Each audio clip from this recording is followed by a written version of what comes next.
JEE mains 2025 के aspirant हो, इस वीडियो को ध्यान से सुनना, क्योंकि अगर ये गलती करते हो तो आपका एप्लीकेशन फॉर्म तक कैंसिल होता है। तो इस वीडियो को ध्यान से सुनना। रजिस्ट्रेशन आपका कभी भी स्टार्ट हो सकता है, क्योंकि पिछले साल भी आपका 1 नवंबर को स्टार्ट हुआ था।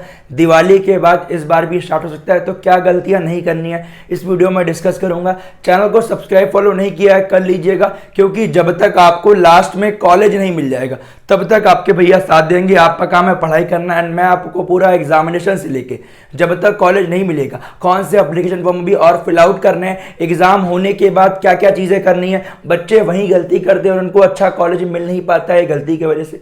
सब्सक्राइब करके बेल नोटिफिकेशन दबा लेना। ये आपके वेबसाइट पे चीजें अपडेट होना स्टार्ट हो चुकी है। इस बार की आपकी वेबसाइट यही है, और साथ में क्या क्या डॉक्यूमेंट्स रिक्वायर्ड है वो भी अभी डिस्कस करूंगा। तो इस वीडियो को पूरा एंड तक ध्यान से सुनेंगे, तभी आपकी चीजें होंगी। तो फर्स्ट ऑफ ऑल, जो आपका रजिस्ट्रेशन है वो आपका कभी भी स्टार्ट हो सकता है। तो उसके लिए आपको एक काम करना है, जो मैं अभी आपको बता रहा हूं उन चीजों को ध्यान से सुनना है। और जब आपका रजिस्ट्रेशन फॉर्म आएगा तो जल्दबाजी के चक्कर में फॉर्म को तुरंत फिल आउट नहीं करना है, अदरवाइज फॉर्म आपका क्या हो सकता है, कई बार पहली बार गलती की है, कुछ ऐसी गलतियां होती है जो सही नहीं होती हैं, और दोबारा फॉर्म भरोगे तो आपका फॉर्म रिजेक्ट होता है। ध्यान रखिएगा, फॉर्म को केवल एक बार फिल आउट करना है, ध्यान से अच्छे से भरना है, क्योंकि आपको पूरा 1 मंथ का टाइम मिलता है। ऐसा नहीं कि पहले फॉर्म भरोगे तो जो आपका उससे कुछ हो जाएगा, इससे कोई मतलब नहीं है। फॉर्म को आराम से फिल आउट करना है। मैं आपको पूरा डिटेल में वीडियो बना के दे दूंगा कि कैसे आपको फॉर्म को फिल आउट करना है,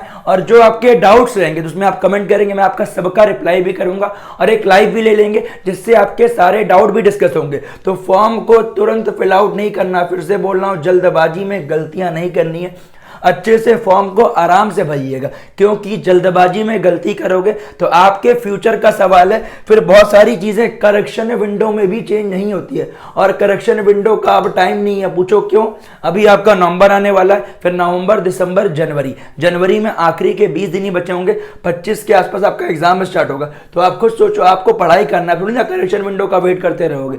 तो फिर से बोलना, फॉर्म को आराम से फिल आउट कीजिएगा, गलतियां मत कीजिएगा, अदरवाइज पछतावा आप ही को। मैं आपको फुल डिटेल वीडियो बनाऊंगा कैसे फॉर्म को फिल आउट करना है। जो बच्चा जनरल वाला है उसे क्या करना है, ईडब्ल्यूएस ओबीसी में कौन सा एजुकेशन फॉर्म लेगा, एससी एसटी में कौन सा सर्टिफिकेट लेगा, तो सब डिस्कस करेंगे। उसके लिए आप परेशान मत होइएगा, बस आपको चैनल को सब्सक्राइब कर लेना है। तो आइए डिस्कस करते हैं क्या क्या डॉक्यूमेंट्स रिक्वायर्ड है। एंड आपके पास टाइम कम बचा हुआ, ध्यान रखिएगा, 25 जनवरी लास्ट मानिए डेट, ठीक है, इसके आसपास एग्जाम होगा। तो आपको कम से कम 15 से 20 दिसंबर के आसपास सिलेबस कंप्लीट करना है। फिर आप जो प्रीवियस ईयर के सवाल लगा रहे हो यहां से करते चलिएगा, बट बाद में केवल आपको रिवीजन, पीवाईक्यू, मॉक टेस्ट केवल ये देना है। इससे आपके नंबर गारंटी इंप्रूव होंगे। अगर आपको जानना है कि भैया किस मार्क्स पे क्या परसेंटाइल बना है तो मुझे जरूर कमेंट कीजिएगा। अब डिस्कस करते हैं भैया क्या क्या डॉक्यूमेंट्स रिक्वायर्ड है। तो ये आपके सामने चीजें मेंशन है, इसको ध्यान से सुनिएगा। तो फर्स्ट ऑफ ऑल क्या, रिसेंट पासपोर्ट साइज फोटोग्राफ, इसको ध्यान दीजिएगा। जो आपकी फोटो रहेगी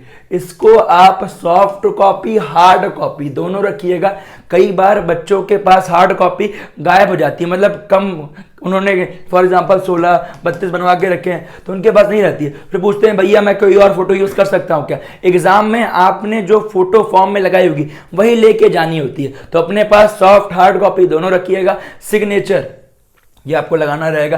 category certificate, general, EWS, OBC, SC ST का ध्यान रखिएगा। जनरल, ईडब्ल्यूएस, ओबीसी का 1 अप्रैल 2025 के बाद का मांगता है, तो अभी आपको बनवाने की जरूरत नहीं है। फिर से बोल रहा हूं, ईडब्ल्यूएस ओबीसी का, एससी एसटी का लेटेस्ट गाइडलाइन में चलेगा। ध्यान रखिएगा, बहुत सारे बच्चे ओबीसी वाले स्टेट में होते हैं, सेंट्रल में नहीं होते। यहां आपको सेंट्रल लिस्ट में होना चाहिए। एससी एसटी वाले बच्चों का सबका सर्टिफिकेट सेंट्रल का होना चाहिए, ध्यान दीजिएगा। ईडब्ल्यूएस में अगर आप आते हो तभी भरिएगा। आपकी पेरेंट की इनकम 8 लाख से कम होनी चाहिए, और क्राइटेरियाज हैं। तो जैसे ही फॉर्म स्टार्ट होगा किसको क्या भरना है सब डिस्कस करूंगा, तो आपको टेंशन नहीं लेना है। इनकम डिटेल्स ऑफ पेरेंट्स, ये भी ध्यान से भरिएगा। कई बार किसी बच्चे की पेरेंट की इनकम 1 लाख से कम होती है तो वो गलती से 3 लाख 4 लाख भर दिया। गलती नहीं करनी है। क्यों? क्योंकि अगर आप एनआईटी, आईआईटी में एडमिशन होता है और अगर आपकी पेरेंट की इनकम 1 लाख से कम होती है तो आपकी जो मेजर ट्यूशन फीस होती है वो पूरी माफ हो जाती है। एससी एसटी वाले बच्चों को ट्यूशन फीस नहीं देखते हैं, उनकी पूरी रहती है। जिन बच्चों की पेरेंट की इनकम 1 लाख से 5 लाख के बीच में होती है, उनकी 2/3 फीस माफ होती है। 5 लाख के ऊपर वालों को सबको देना पड़ता है। तो ध्यान से अपनी सही इनकम भरिएगा, ध्यान दीजिएगा। आइडेंटिटी प्रूफ, आधार कार्ड, आधार कार्ड में अपनी बचपन की फोटो मत रखिएगा। अगर आपकी 2 साल 3 साल पुरानी चल जाएगी, बट बहुत ओल्ड नहीं होनी चाहिए, फिर से बोल रहा हूं। तो अगर नहीं है तो आधार कार्ड की फोटो को अपडेट करा लीजिएगा।